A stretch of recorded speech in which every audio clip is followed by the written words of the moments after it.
이로 인해 피로감 등이 심한 분들이 사이모신 알파원을 맞는 경우가 늘어나고 있는데요. 이런 경우에도 실비 청구가 가능한지 물어보시는 분들도 있습니다.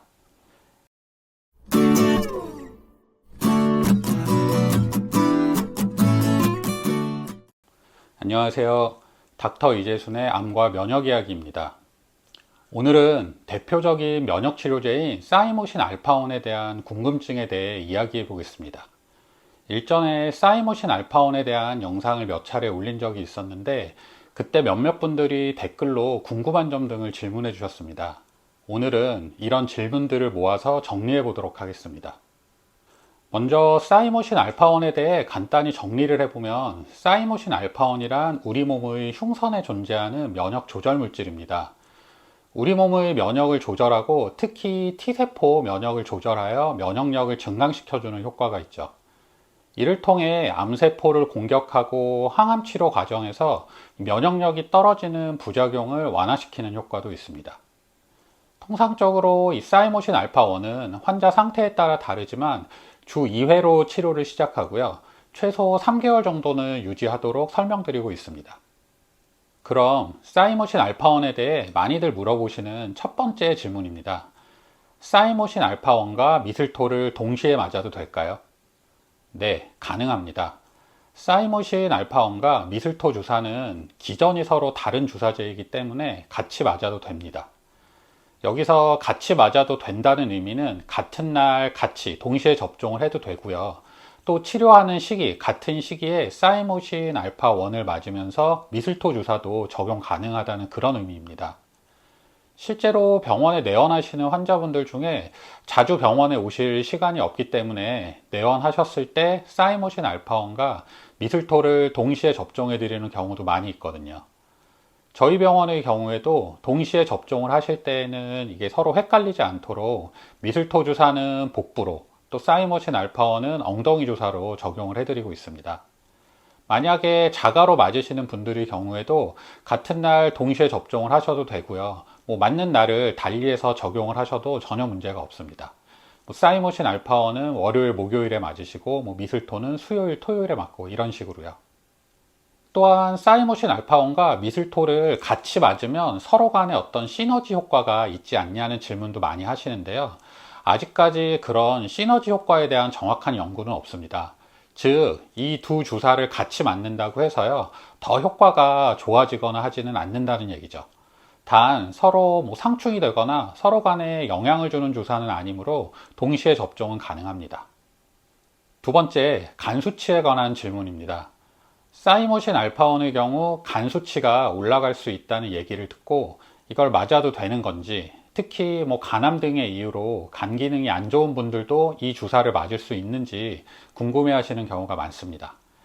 실제로 사이모신 알파1의 약품 정보 중에 이상 반응이라는 곳을 한번 살펴보면 간 수치에 대한 언급이 있습니다.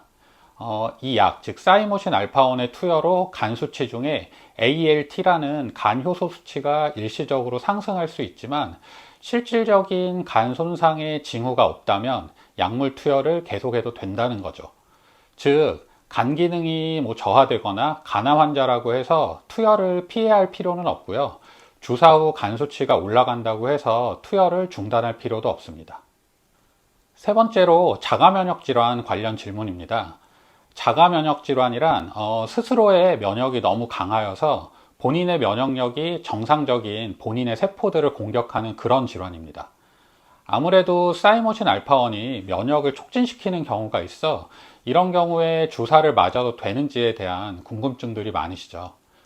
일단 모든 경우를 종합해서 말씀드리기는 어렵고 개별 케이스마다 조금씩 다를 수 있지만 혈관염이나 류마티스 같은 염증성 자가면역 질환의 경우에는 사이모신 알파1이 도움이 된다는 연구들이 많이 있습니다.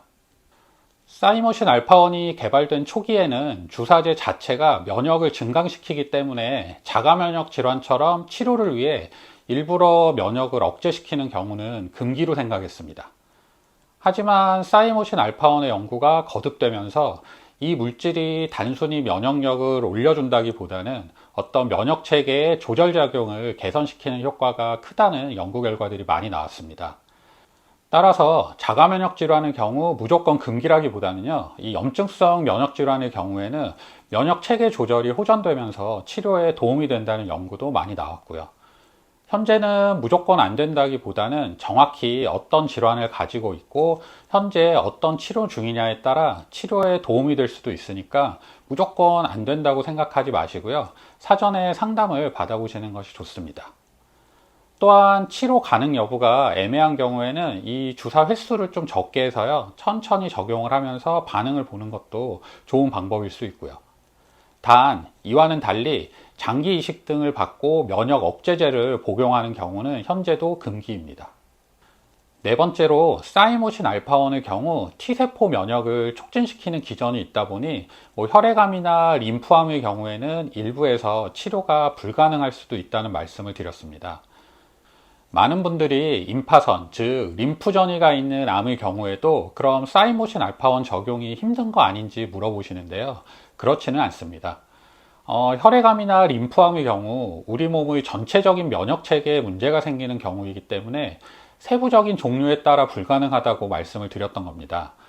특정 암이 임파선 전이가 되었다는 것은요, 전체적인 면역 체계에 문제가 생긴 건 아니고 암세포가 림프액을 따라 퍼지면서 중간중간에 위치한 임파선에 퍼진 경우를 의미합니다. 이 경우 림프액을 통해서 다른 곳으로 암이 퍼질 수 있으므로 암의 병기도 높아지게 되고요. 항암 치료 같은 추가적인 치료가 필요한 그런 상태가 되는 거죠. 사이모신 알파원의 경우 임파선 전이가 있어도 당연히 적용이 가능하고 오히려 이런 경우 보다 적극적인 항암 치료가 필요할 수 있기 때문에 더 큰 도움이 된다고 할 수 있습니다. 끝으로 실손보험입니다. 사이모신 알파원의 경우 비급여 치료제입니다. 또한 한두 번 맞고 끝나는 게 아니라 꾸준히 장기간 맞아야 하기 때문에 치료 비용도 만만치 않고요. 따라서 실비보험이 있는 분들은 보험을 이용해 치료를 하는 경우가 많은데 사이모신 알파원이 실비 청구가 가능한지 많이들 물어보십니다. 결론부터 말씀드리자면 정확한 실비 청구 가능 여부는 개별 보험사나 보험 상품마다 약관 등의 차이가 있을 수 있으므로 확답을 드릴 수는 없습니다. 다만 실비보험의 경우 비급여 치료라 하더라도 미용 등의 이유가 아닌 치료 목적의 치료는 보장을 해주는 경우가 대부분입니다. 사이모신 알파원은 복지부 분류상 기타의 종양 치료제로 구분이 되어 있기 때문에 암 환자가 투여하는 것은 허가된 용법 내의 치료 목적 투여라고 할 수 있습니다. 따라서 실비 청구가 가능한 게 이론상 맞고요.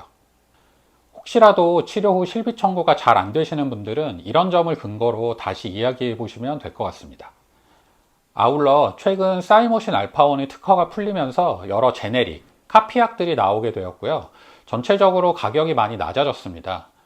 이런 이유로 예전에는 주로 암 환자에게 사용이 되었다가 최근에는 암 환자가 아닌 분들도 면역 증진이나 컨디션 조절을 위해 맞는 경우들이 많아지고 있고요. 대상포진, 코로나, 독감 등 바이러스 질환에 걸린 후에 컨디션 회복이 잘 안 되거나 혹은 이런 바이러스 질환들 자체를 예방하기 위해 맞는 경우도 있고 고령인 분들, 만성질환이 있어 면역력이 떨어져 있고 이로 인해 피로감 등이 심한 분들이 사이모신 알파원을 맞는 경우가 늘어나고 있는데요. 이런 경우에도 실비 청구가 가능한지 물어보시는 분들도 있습니다. 이 역시 보험사마다 다르기 때문에 된다 안 된다 말씀드리기는 어렵지만 일반적으로 암 환자가 아닌 경우 실비 청구는 어려운 경우가 대부분인 것 같습니다. 물론 사이모신 알파원의 허가 사항을 보면 효능 효과에 면역 기능이 저하된 고령 환자의 인플루엔자 백신 접종의 보조요법이라는 부분이 있고요. 약효 양리 역시 바이러스의 자가 복제를 억제한다는 내용이 있지만 분류 자체가 기타 종양의 치료제이기 때문에 인정 안 되는 경우가 많은 거죠. 또한 인정이 된다고 해도 한두 번 정도고요. 장기간 꾸준히 투여를 하도록 인정해 주는 경우는 없을 것 같고요. 오늘은 사이모신 알파원에 관해 그동안 댓글로 문의 주신 내용들을 정리해 보았습니다. 앞으로도 댓글로 주신 질문들을 한 번씩 정리해 보는 시간을 종종 갖도록 하겠습니다. 이상 암과 면역 이야기의 이재순이었습니다. 감사합니다.